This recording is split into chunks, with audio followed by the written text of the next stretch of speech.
Good morning, brethren, and welcome to our bi-weekly program entitled The Word in a Glimpse, which is broadcast live on Facebook every Monday and every Wednesday at 8 a.m. West Africa time, which is 7 a.m. GMT. Today is Wednesday, the 14th of February, 2024, and our topic this morning is we had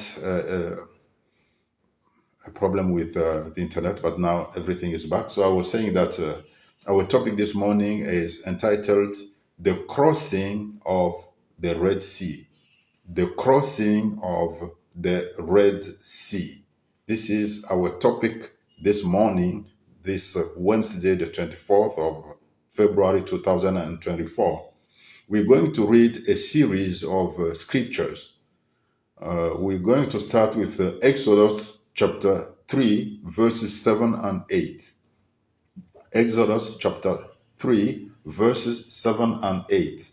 And after that, we will read Exodus chapter 14, verse 10, verse 13, verse 14, verse 21, and verse 22.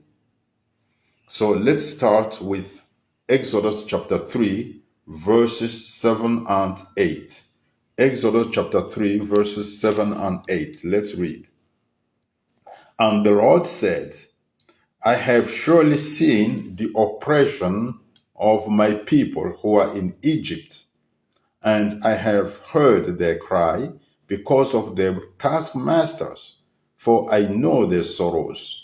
So I have come down to deliver them out of the hand of the Egyptians and to bring them up from that land to a good and large land, to a land flowing with milk and honey, to the place of the Canaanites and the Hittites and the Amorites and the Perizzites and the Hivites and the Jebusites. Let's read again.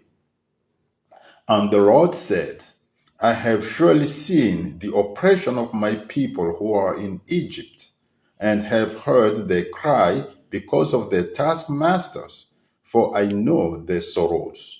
So I have come down to deliver them out of the hand of the Egyptians, and to bring them up from that land to a good and large land, to a land flowing with milk and honey, to the place of the Canaanites and the Hittites and the Amorites and the Perizzites and the Hivites and the Jebusites. Let's now read Exodus chapter 14.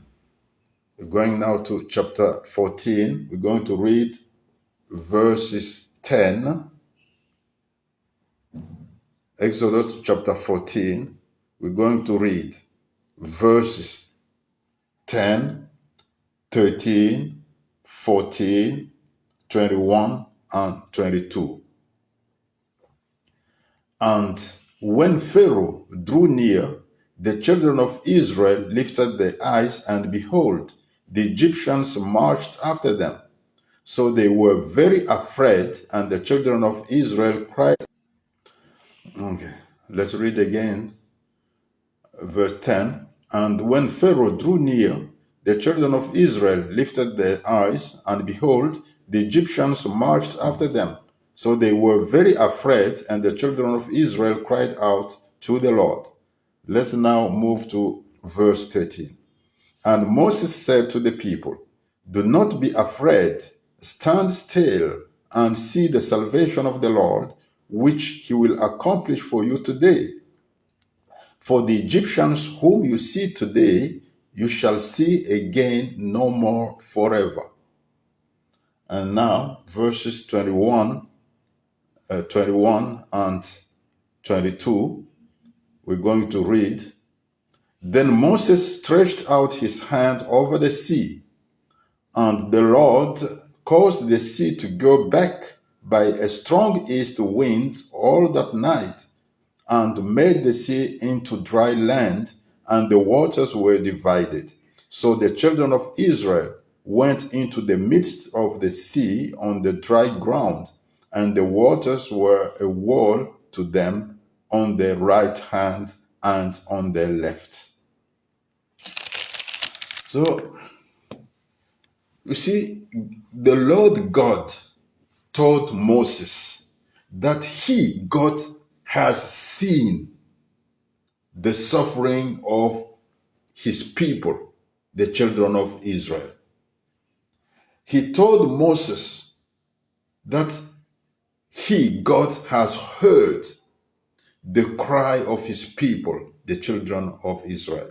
He told Moses that he, God, has decided to come down and deliver his children, deliver his people, the children of Israel, out of the hands of the Egyptians. He has decided to come down and deliver his people of Israel, his people, the children of Israel, from their hardship, from their suffering, from the oppression that they were going through. You see, God sees your hardship. God sees all your suffering. God is aware of all your suffering. God is aware of whatever you are going through. God sees it. He's not blind. He sees everything. And moreover, as the Bible says, God is not deaf. He hears your cries. He hears your prayers. He hears your request for help. And he is willing to deliver you from your hardship, to deliver you from your suffering, to deliver you from the oppression through which you are going. You see, God didn't abandon the children of Israel. He didn't let them continue being maltreated by the Egyptians. God didn't let them continue being oppressed by the Egyptians. God made the decision. It's He Himself, God, who made that decision. He made the decision to make the children of Israel go out of Egypt, go from oppression to happiness, go from bondage to freedom. And He didn't just free them from the hand of the Egyptians and leave them, as to say, unattended. He didn't leave them like that. He decided to take them to a better place, to take them to a better location, to take them to a land that was better than the land in which they have been living so far. So he decided to take them to a location that would be their property forever. A place that is far better than any other place, because it is a land flowing with milk and honey, which is the image of great blessings. So God was taking them from a place of suffering to a place of happiness, to a place of blessing. In the same way, I would like to assure each of us that God knows our sorrows. God sees our hardship. God sees our suffering. God hears our cries.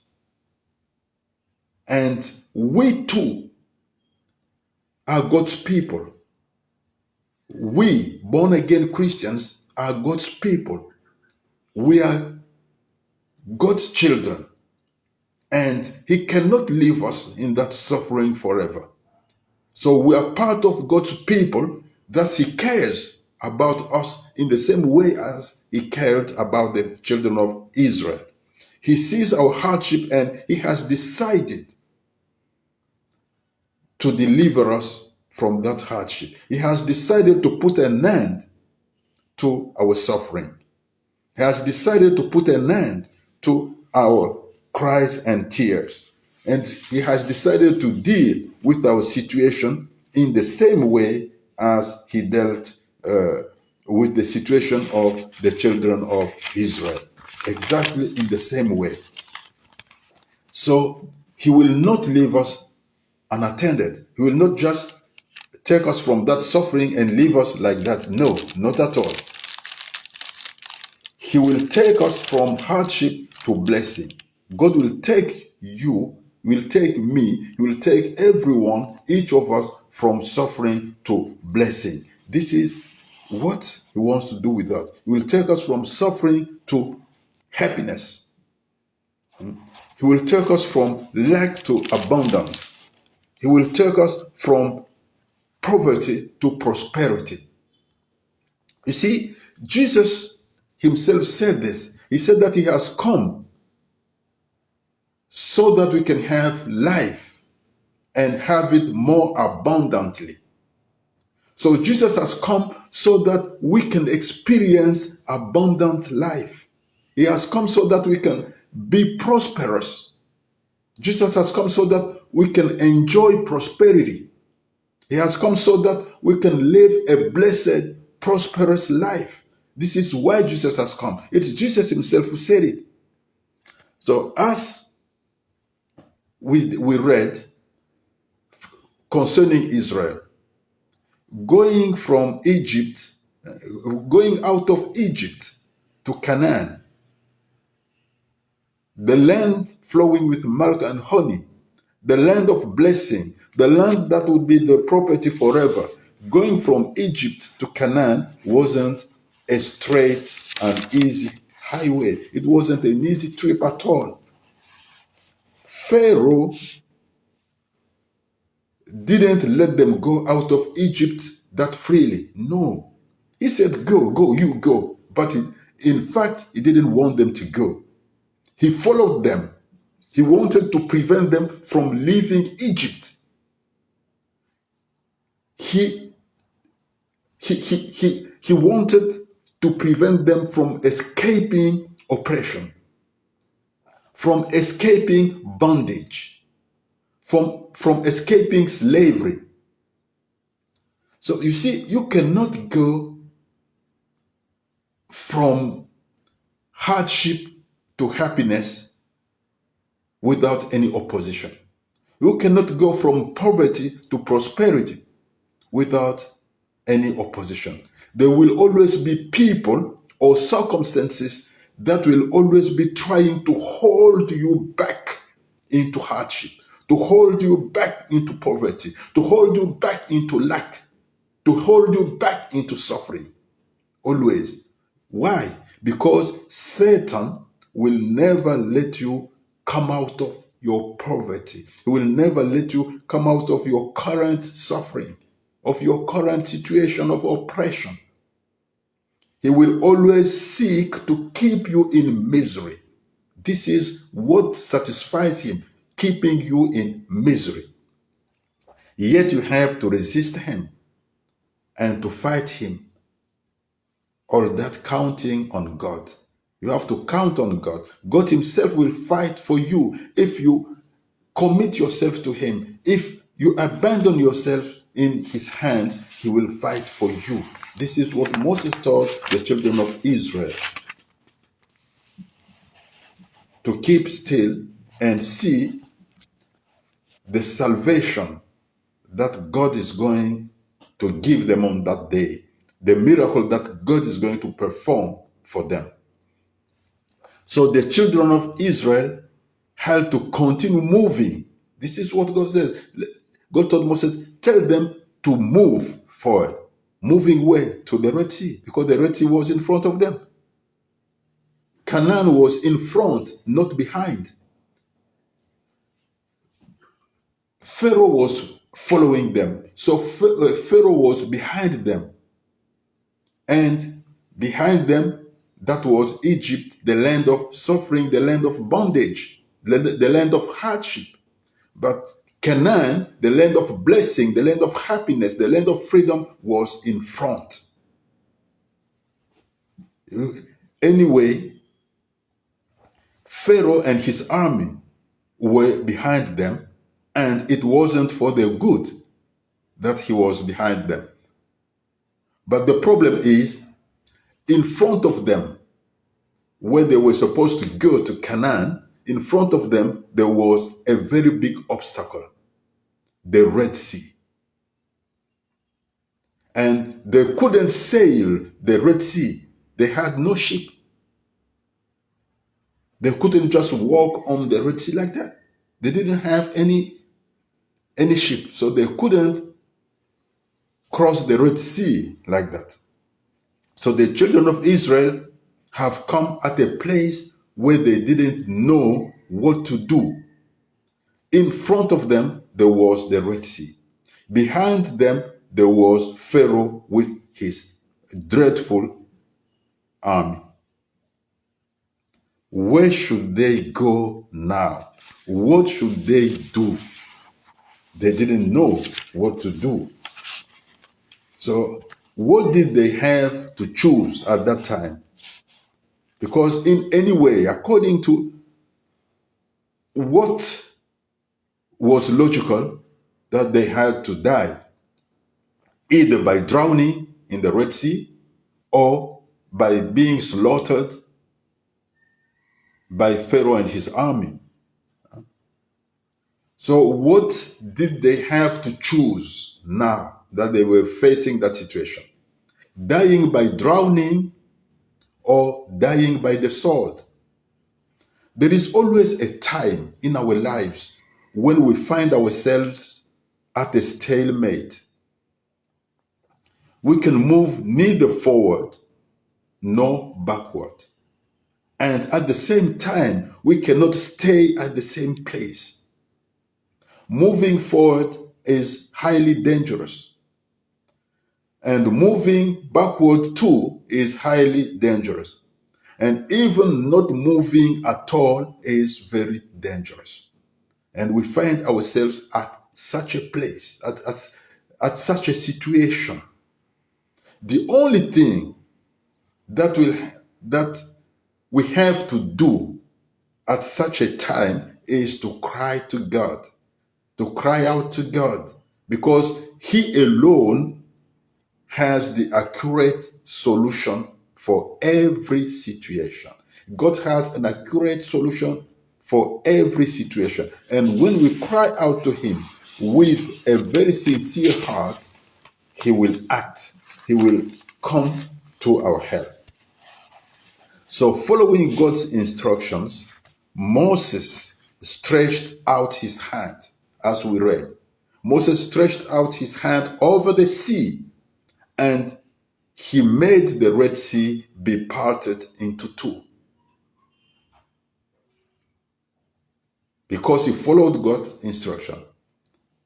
And he lifted up his right hand. He stretched it out over the sea. And the sea was divided into two. So the children of Israel crossed the Red Sea and found themselves on the other shore of the sea. So the obstacle that was in front of them didn't exist anymore. God moved that obstacle. He made an express way where there was a blockage. Thus they could continue their journey to Canaan. They could reach Canaan without first, but the problem is they could not reach Canaan without first crossing the Red Sea, without first passing through that obstacle called the Red Sea. So they first had to go to cross the Red Sea before they could reach Canaan.